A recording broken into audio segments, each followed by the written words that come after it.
Hey everybody, welcome back to my channel. In today's video, I wanted to talk about coloring supplies that aren't your run-of-the-mill typical supplies that you would probably have on hand, because I found some really cool ones and I do use them pretty regularly. So I thought I might as well just share them with y'all and maybe it will help you with your coloring journey. So the first thing that I want to share is called a pencil extender. And what this is it's just a little thing that looks kind of like a pencil, but it has a tube in it. And when your coloring pencil gets to be pretty short and it gets kind of hard to color with, because it's so short, you can just stick this in here and now you have a nice long pencil that's easy to hold and easy to color with. I will say if your coloring pencil gets to be this length, don't stick that in there because you probably will not get it back out. But it's just nice to have a way to extend the life of the pencil, especially if they're really good quality. These are Prismacolors, so as you can see, I used this until the very last because I wanted to get every single penny that I paid for this pencil out of this pencil. So just something to keep in mind when they get to be that short, you know, if you're looking at the length of this tube, that's definitely not going to come back out of there, so don't stick that in there. But at this length, you can at least get a bit more out of it. I could probably get about that much more out of it because of the pencil extender. They have these on Amazon, and I'll be sure to put a link so that way you can easily find it in my Amazon affiliate shop. So let me just set that there. So the next thing also has to do with coloring pencils, but it's getting rid of coloring pencils. So there are regular erasers out there, but I actually prefer these erasers because they get rid of coloring pencil. This one will get rid of coloring pencil pretty much 100%, sometimes 100%. It just depends on the paper and how many layers of colored pencil you've put on the page. This one will get rid of everything. So if you just want to get rid of a little bit, but maybe you don't want to completely wipe the slate clean, use this one. If you want to get rid of absolutely everything, use this one. But be careful because this one can ruin your paper. So as you're erasing, it's not like abrasive. In fact, this one feels more abrasive, but this one will take a lot more layers off. So just be a little cautious with that one. And then speaking of erasers, I also like this little Tombow Mono Zero.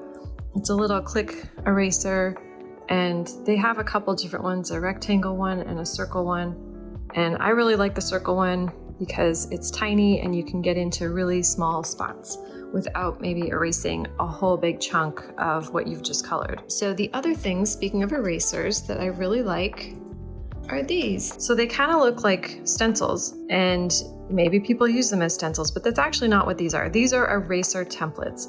So what they allow you to do is when you place it on your coloring page or whatever you're drawing, maybe you don't want to erase all of a certain area and you want to have some things protected from the eraser, but maybe you need to just get rid of like maybe an edge like this or maybe a line in a section. You can put this down and when you erase, the metal parts actually protect the rest of your page from having the eraser remove any of the color. So it's really nice. There's a lot of different shapes that they come with, and these are really inexpensive. I'll make sure to put links so that way you guys can get them if you want them.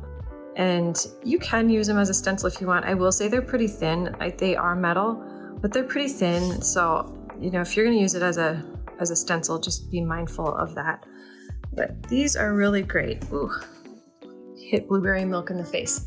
Okay, so the next thing that I really like to use, we're gonna stick with colored pencils a little bit longer and then I'll go into the other tools, is a piece of denim.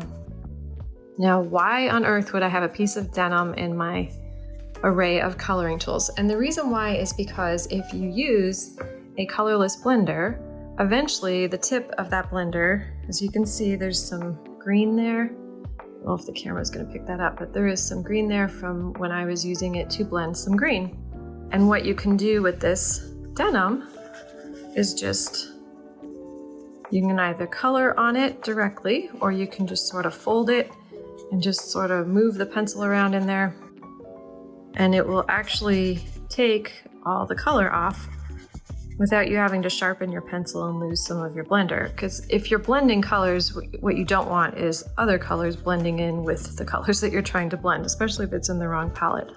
So you can just rub it on this denim, and no joke, I bought this when Joann's was closing and it was super inexpensive. It was just a random piece of patch denim, so if I ever needed a patch, I've got one. It's got that, you know, kind of smooth lining in the back, but it was just a random piece of denim. So if you go to your fabric store and just look in their scraps, you can get a piece like this, and then it just saves a lot of time. See, it got rid of all that green, and now my colorless blender is ready to be used again. Let our little clownfish hang on to the pencil. If you are erasing, a lot of times you end up with bits on your page, and what you don't want to do is run your hand across the page, especially if you've used colored pencil, because that's going to smear pigment all over the place. Same with if you use colored pencil and maybe it left a few little bits on your page, you definitely don't want to run your hand across it. So I have this super inexpensive paintbrush that I got also from Joann's when they were closing, and just try to get one that's got kind of a flat edge to it, or it's puffy and thick so that you've got enough coverage. And this will allow you to wipe away the pigment without smearing it into your page. I have another one. This I think was supposed to be used for cleaning cars. It's like a vent brush. Obviously not a super fancy tool, but it really does a great job for just brushing all those bits off and not smearing the pigment into your page and then ruining all your hard work. So the other tool that I really like to use are good pencil sharpeners. One of my favorites is the actual Prismacolor pencil sharpener. And you might be thinking, okay, that's not really a unique tool. And you're right, pencil sharpeners aren't really that unique, but I really like this one. There's millions of pencil sharpeners out there, and this one, it has 2 spots for sharpening, and it just does a really good job when it's sharpening. It doesn't chew at your pencil. You get as much life out of it as you can. It's super easy to empty. The top comes off, and you can tell mine's been through a lot. It's even got crack marks because I've had it for so long, but it does a really good job with the sharpening. Now, if I'm going to be traveling, what I would prefer is a Fiskars, I think these are called designer flips, and they come in a few different varieties. This one is cute little ice cream cones, kawaii ice cream cones. But if you aren't into this kind of stuff, they do have more professional looking ones. And what's great about them is you can just toss them in the bag. They are low profile, so if you compare it to this, it's really low profile. It can sit in a bag, a purse, not a big deal. And it stays closed, so you don't have pencil sharpener shavings everywhere. This can open on you, so don't toss this in a bag unless you're gonna put it in a Ziploc, then toss it in a bag, because this could open on you. This doesn't. It actually holds everything closed. And when it's time to empty it, you just pull this out, dump it, and put it back, close it, and you're good to go. And then last but not least, I have Q-tips. No, we are not cleaning ears with these. So I have 2 different kinds of Q-tips, and what these are really great for is working with acrylic paint markers.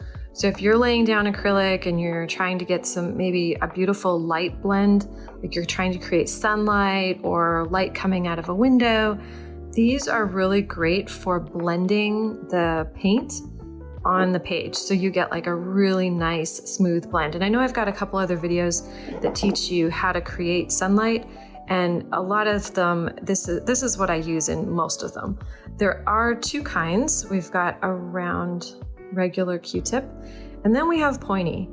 I'm still not sure why we have pointy Q-tips. If this is really something that is sold in like the pharmacy section of a grocery store, what are people doing with these? If you know, put it down in the comments, because I'm very curious to know.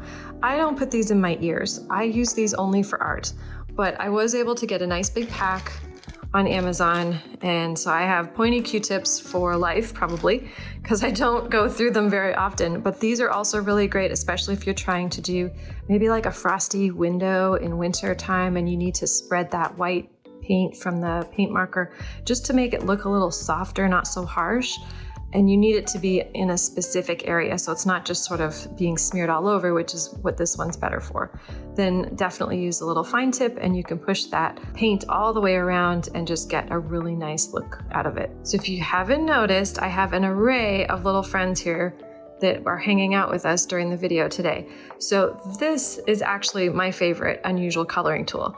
Why is it a coloring tool? Well, there's a couple reasons. One, they do a really good job holding pencils from rolling off of tables. So as you can see, this little clownfish, he's doing a really good job keeping this pencil from rolling away. They also are great for preventing markers from just rolling across your desk. And they're also just really cute. So when I have cute, cuddly little stuffed things around me, little animals. They brighten up my day and just make me feel more cheery and happy and calm. And they're just so cute. I don't know if you've heard of the Adorable Pals collection. I will make sure to link it so y'all can find them if you want them. There's Clownfish, Blueberry Milk, he's on the Mooples line, and then these are the Adorable Pals. This one's new, I haven't debuted him yet. I just got him not too long ago. Cute little popsicle. And then of course Fudgy, the little s'more. So I have more, but they're still packed. We're still working on getting set up here in Alabama, but at least I have 4 little coloring buddies that can hang out, and they just, I don't know, they just make my coloring experience that much more enjoyable. So something maybe not everyone has. I love stuffed animals. I don't think I'll ever grow out of that. I just think they're really cute, and they make a really great accessory for your coloring desk and just to hang out with you while you're coloring. Well, I hope this little video helped you in your coloring journey, maybe opened your eyes to some other different things that you can use in coloring, some fun, cool tools that really aren't very expensive but can help with your coloring experience. If you like my videos, be sure to subscribe, give me a thumbs up, and I'll see you in the next one.